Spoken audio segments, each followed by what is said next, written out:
أعوذ بالله من الشيطان الرجيم. بسم الله الرحمن الرحيم. الرحمن علم القرآن خلق الإنسان علمه البيان.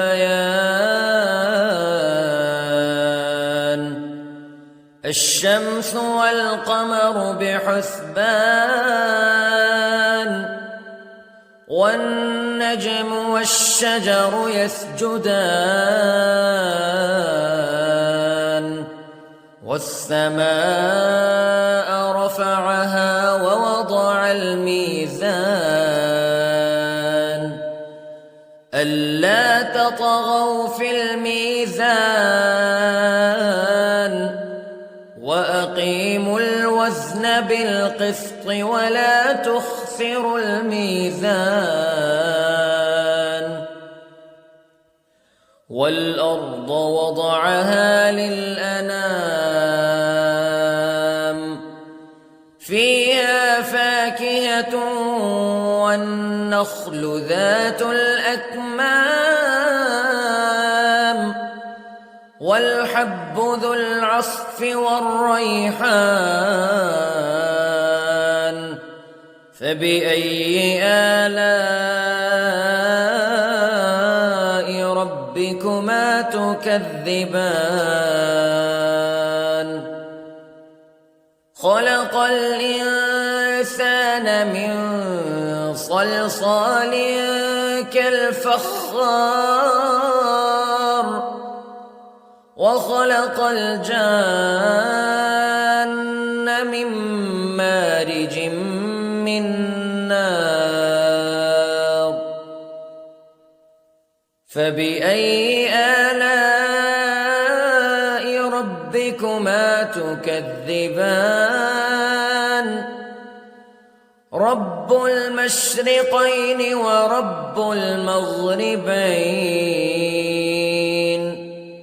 فبأي آلاء ربكما تكذبان. مرج البحرين يلتقيان بينهما برزخ لا يبغيان فبأي آلاء ربكما تكذبان. يخرج منهما اللؤلؤ والمرجان فبأي آلاء ربكما تكذبان. وله الجوار المنشآت في البحر كالأعلام فبأي آلاء ربكما تكذبان. كل من عليها فان ويبقى وجه ربك ذو الجلال والإكرام فبأي آلاء ربكما تكذبان. يسأله من في السماوات والأرض كل يوم هو في شأن فبأي آلاء ربكما تكذبان. سنفرغ لكم أيها الثقلان فبأي آلاء ربكما تكذبان.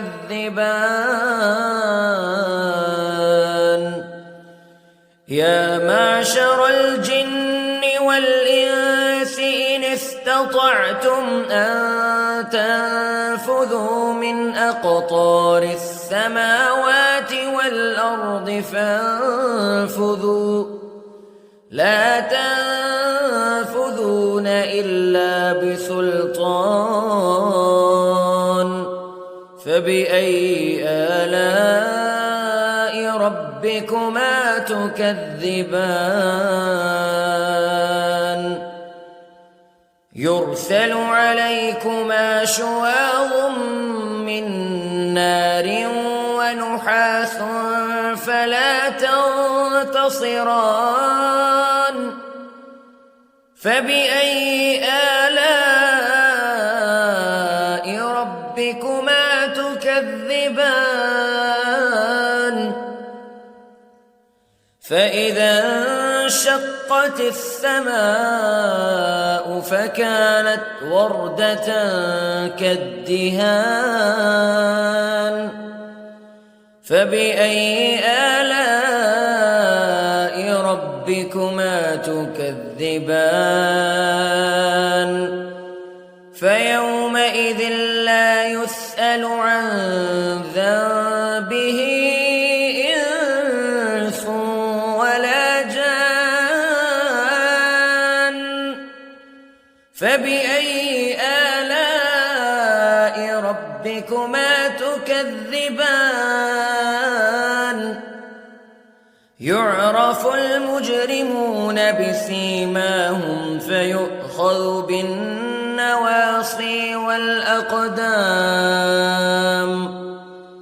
فبأي آلاء ربكما تكذبان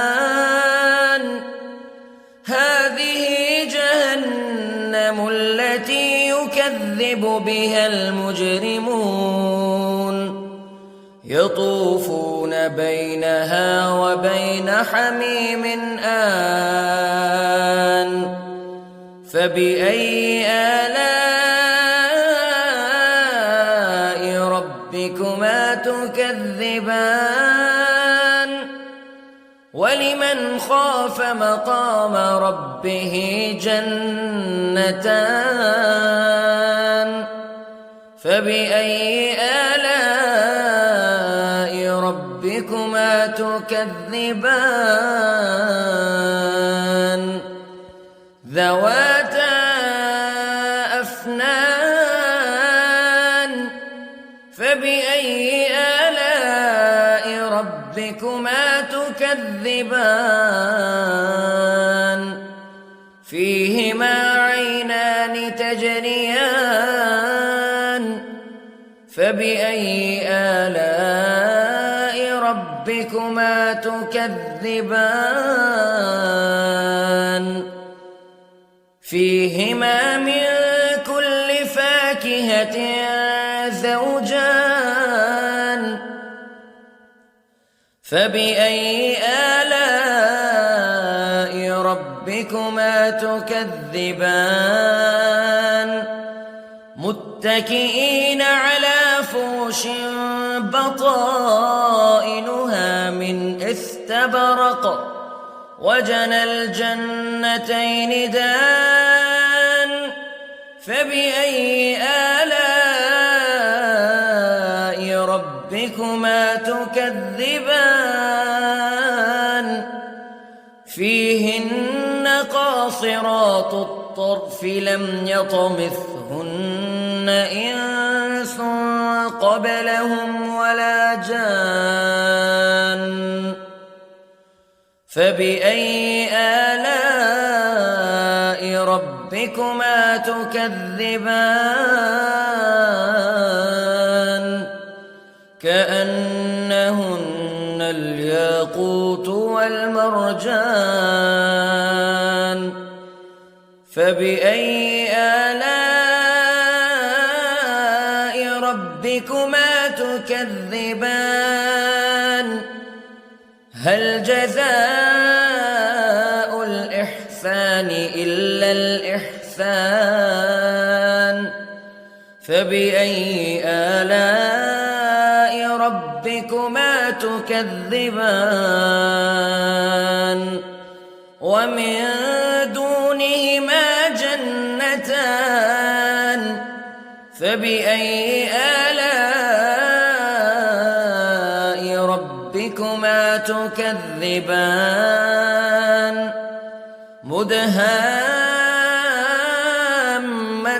مدهامتان فبأي آلاء